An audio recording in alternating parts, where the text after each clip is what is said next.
வணக்கம். என்னுடைய மகள் செல்வி அம்மா தான் நான். ஒரு 4 இயர்ஸ் இது உள்ள ஒர்க் பண்ணிகிட்ருக்காங்க. ஆனால் எனக்கு இதில் பெருசாக இன்ட்ரெஸ்ட் இல்லாமல் நான் வெளியவே இருந்தேன். இப்போ பார்த்தீங்கன்னா ரியல் எஸ்டேட் நான் பண்ணிகிட்ருக்கேன். ஜனவரியிலேருந்து எனக்கு ஒரு 6 மந்த்தாக எனக்கு ரியல் எஸ்டேட்டில் வெறும் சர்க்கிள் தான், ஒரு பிஸ்னஸ் கூட நான் பண்ணல. எனக்கு ரொம்ப கஷ்டமாக இருந்துச்சு. இந்த வருமானமே இல்லாமல் நம்ம இருக்கமே அப்படின்ட்டு. அவங்க அப்பாவுக்கு உடம்பு சரியில்லை, நல்ல தெரியும் அவளுக்கும், நம்ம வீட்டில் சந்தோஷம் தெரியும். நான் மட்டும் ஒர்க் பண்ணால் தான் என்னோடய ஃபேமிலியை நான் ரன் பண்ண முடியும். அப்படி இருக்கும்போது பார்த்தீங்கன்னா எனக்கு 6 மாதமாக பிஸ்னஸ் இல்லாமல் ரொம்ப கஷ்டமாக இருந்தேன். அப்போ ஒரு நாள் வீட்டு சாரும் செல்வி என்னை இங்கே வாமான்னு சொல்லி கூப்பிட்டாங்க.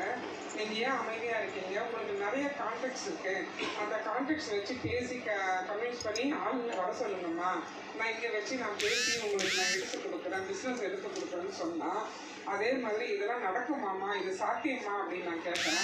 நிச்சயமாக நடக்குமா, உங்களுக்கு இருக்கிற கான்டாக்ட்ஸ் கொடுங்க, நீங்கள் வச்சு பேசுங்க அப்படின்னா, என்னோட ஃபோனில் பார்த்தீங்கன்னா சுமாராக ஒரு 2800 கான்டாக்ட்ஸ் நான் வச்சுருக்கேன். அப்படி இருக்கும்போது பார்த்தீங்கன்னா அதில் பார்த்தீங்கன்னா ஒரு 500 மெம்பரை தான் நான் செலக்ட் பண்ணேன். செலக்ட் பண்ணி நான் எடுத்து கொடுக்கும்போது பார்த்தீங்கன்னா அதுலேருந்து எனக்கு பார்த்தீங்கன்னா ஒரு 20 பேர் கன்வெர்ட் ஆகி உள்ளே வந்திருக்காங்க. அப்படி இருக்கும்போது பார்த்தீங்கன்னா நான் பிஸ்னஸ் பண்ணி இப்போ பார்த்தீங்கன்னா எனக்கு ஒரு வாரமும் பார்த்தீங்கன்னா எனக்கு மினிமம் ஒரு 10,000 வருமானம் என் பொண்ணு எனக்கு கொடுத்துட்ருக்கான். இதனால் 10 நாள் அவளுக்கு நான் நன்றி சொல்லியிருக்கேன். என்னை உள்ளே கூப்பிட்ட விபி சாருக்கும் நன்றி சொல்லிட்டு இருக்கேன்.